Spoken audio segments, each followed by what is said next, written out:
This is a Mining Interactive video production.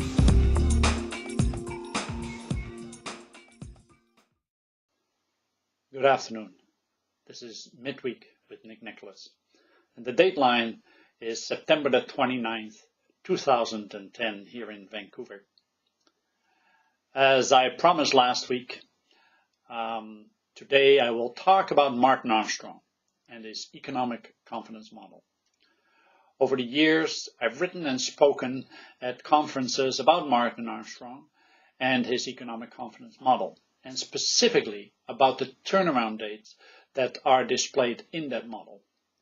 As you will note on the slide here is that the next turnaround date is 2011.45, which is 0.45 times 365 days, which brings us precisely to June the 13th of 2011.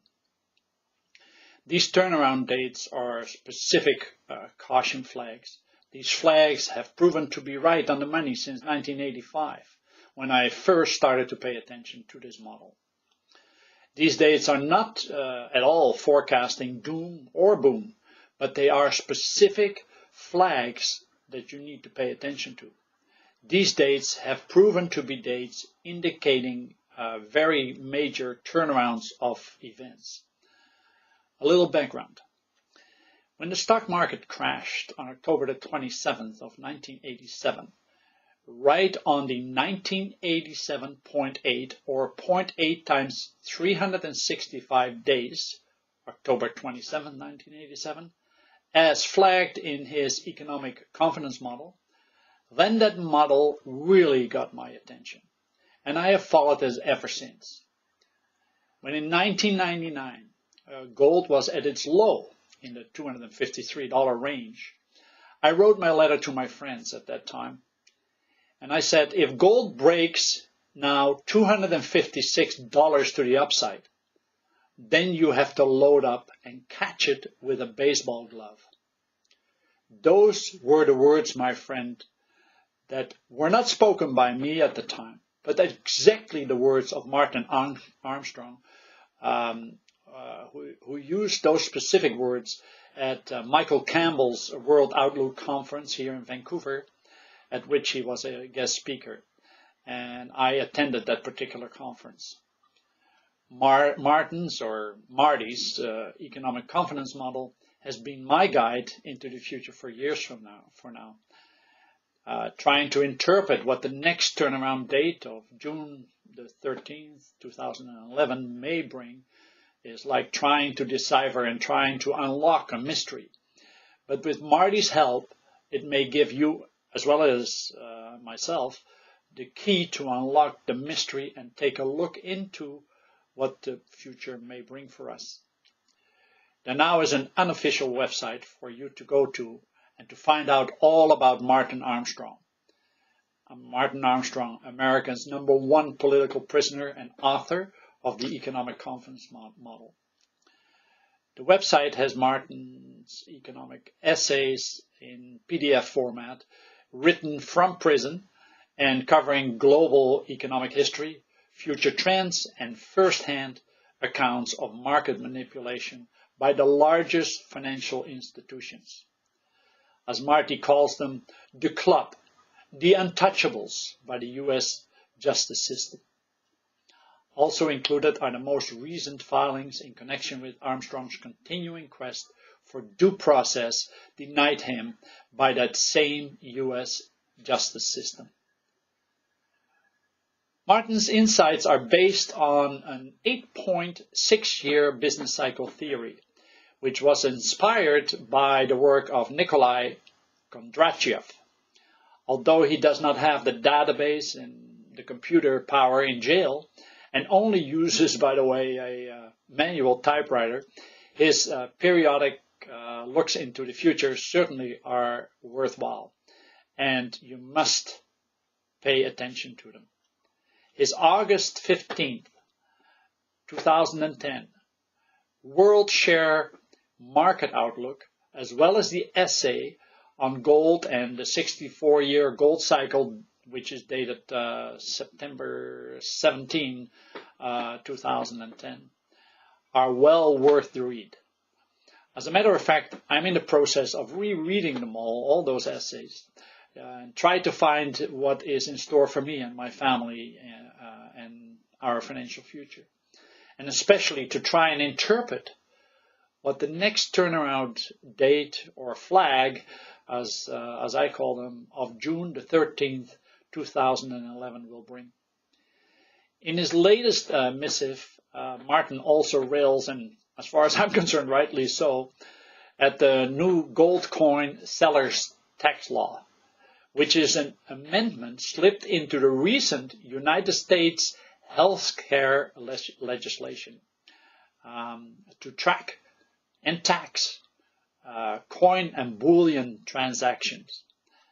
The new provisions in the healthcare bill will force Americans to declare on their individual tax returns all purchases over $600, be it gold coins or bullion. This will directly affect the sale of gold coins and bullion in the United States. Yes, my friends, this scarcely noticed tack-on provision to the healthcare bill puts gold coin buyers and sellers under very close government scrutiny. Yes, Big Daddy in the United States confiscates money from the little guy when he buys or sells, even as little as when he buys or sells a half ounce of gold. And they say it's the land of the, I can hardly say it, the free, the land of the free. There are a few things Marty says that are important to note. Gold has never been hedged against the claims of inflation per se, but gold is the hedge really against political instability and government default. Friends, does that statement ring a bell? Last week in my midweek with Nick Nicolaas, entitled Mayday, Mayday, Mayday, I discussed exactly that, and that is the directional change from public to private investment that is taking place as we speak. Trust in government securities is not the flavor of the day. Yes, the serious students of the Austrian School of Economics understand the default aspect by governments to extinguish their debt by stealth. Marty points out that the most explosive rally in gold was in 1931, when governments, that's the US governments and other governments, defaulted and did not inflation. In other words, it was not inflation that took these companies like Homestake to the moon at that time, but it was the default by government that did that. So where does inflation come in then? Because we're all concerned about that. Well, government can default by inflating their way out of debt as well, in order to pay back their debt with much cheaper paper. I trust that you too, as I do, pity the poor little guy who still trusts governments, fiat money, bond and treasury investments. One way or the other, governments are going into the default mode with a vengeance.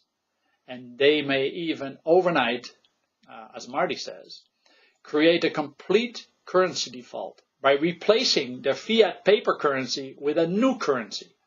And the average person will not understand that he has been taken to the cleaners by the very government that is supposed to protect him. Martin Armstrong's unofficial website is martinarmstrong.org. martinarmstrong.org. Go visit it and study his essays. His essays are the key to your future and your financial well-being. We here at Mining Interactive as you know, represent some of the higher risk companies for which we have intelligent hope that they will go to the moon as well, especially during these financial crises and turmoil that's taken place, where hard assets are the go-to investment these days.